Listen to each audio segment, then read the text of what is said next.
Welcome to Devotionary, where we make the Bible accessible and applicable.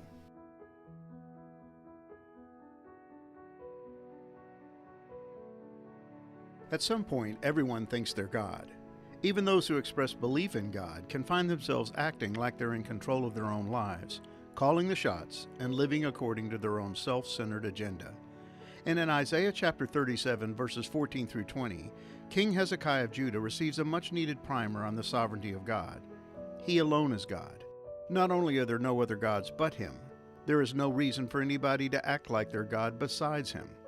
King Sennacherib had a God-sized ego that led him to believe he was invincible, and the people of Judah had a long track record of placing their hopes in a variety of gods besides Yahweh. But in these verses, we have recorded a prayer directed to God by Hezekiah, in which he acknowledges God's status as the one and only God of the universe. The king, faced with the threat of Assyrian troops knocking down the city walls and taking all the people captive, found himself kneeling before his God in abject humility and helpless reliance. He needed the one true God to do what only He could do: save His chosen people.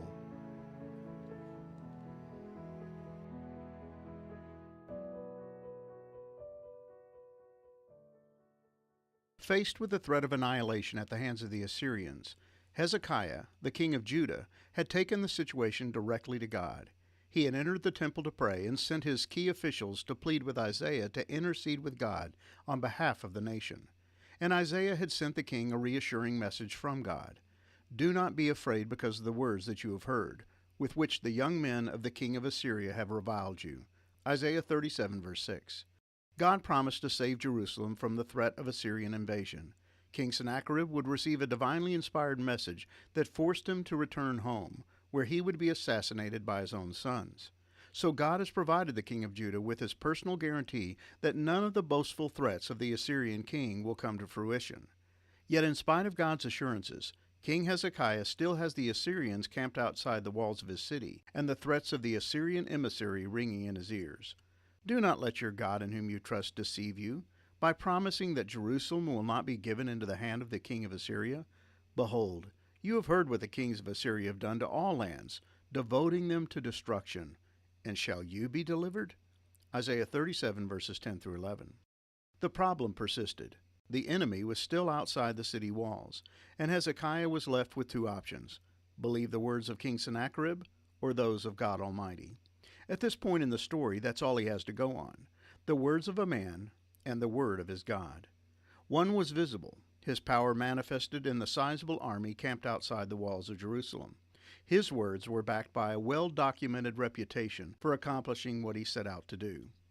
Has any of the gods of the nations delivered his land out of the hand of the king of Assyria? Where are the gods of Hamath and Arpad? Where are the gods of Sepharvaim? Have they delivered Samaria out of my hand? Who among all the gods of these lands have delivered their lands out of my hand, that the Lord should deliver Jerusalem out of my hand? Isaiah 36, verses 18 through 20. Hezekiah could see the power of Sennacherib with his own eyes. It was all around him. And it was clear that the forces of Judah were outmanned and ill-equipped to deal with the circumstances facing them. To make matters worse, Hezekiah's God was invisible. Yes, the king believed in him. He even spoke to him, but he couldn't see him. And unlike the gods of the pagans, there were no statues or figurines representing Yahweh that Hezekiah could turn to for assurance. His God was transcendent and hidden from human view.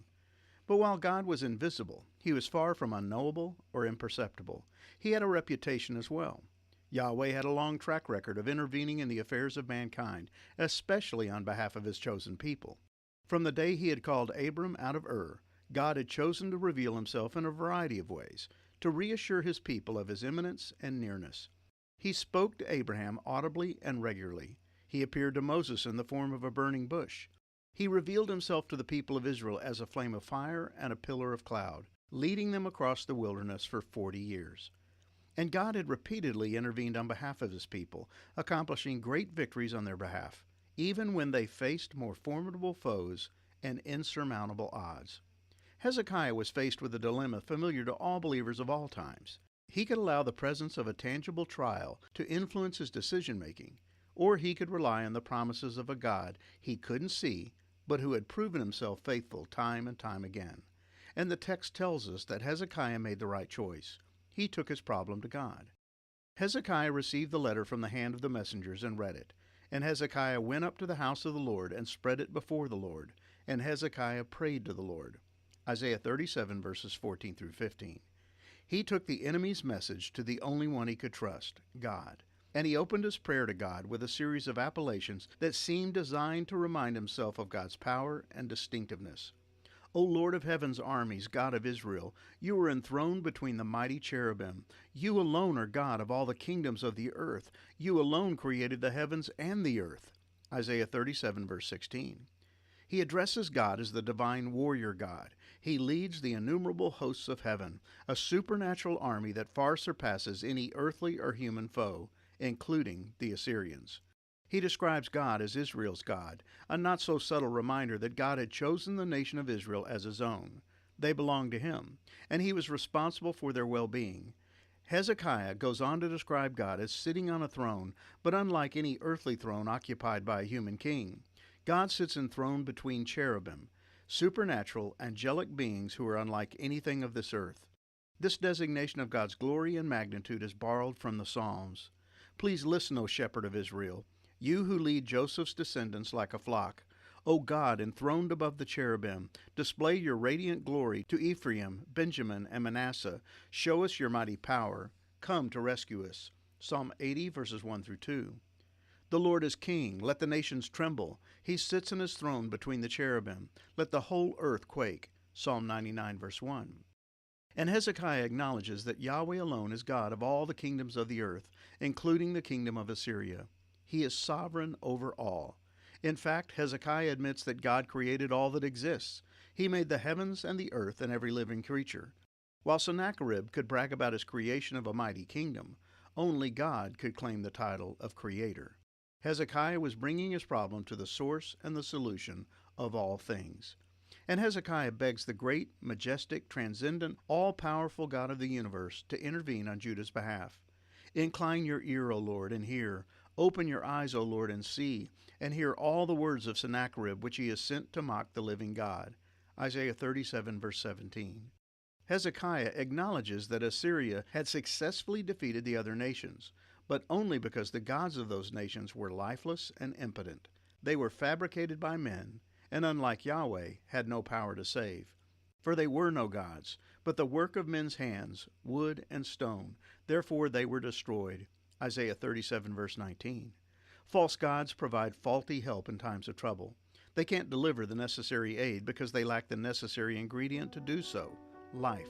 But not so with Yahweh. He is alive and well. He is all-powerful and fully capable of providing the hope and help we need in life's darkest moments. There is no challenge too great. There is no enemy too strong. There is no problem we will face that is beyond his awareness or outside his ability to provide a solution. So Hezekiah asked his sovereign for salvation. So now, O Lord our God, save us from his hand, that all the kingdoms of the earth may know that you alone are the Lord. Isaiah 37, verse 20. Selfishly, Hezekiah wants to see Jerusalem saved, but he also wants to see God glorified. And he knows that the seriousness of the situation will require the power of God for any hope of salvation. He longs to see God work so that the nations will see that God is sovereign over all. He wants his God to receive the glory he deserves, and so he begs God to save. When we trust God to do what only God can do, he alone gets the glory. When we turn to him as our sole source of help and hope, we get to see him work, and the world gets to see the one true God in action. Our reliance upon him gives proof of his reliability. Our trust in him demonstrates before the world the trustworthiness of God.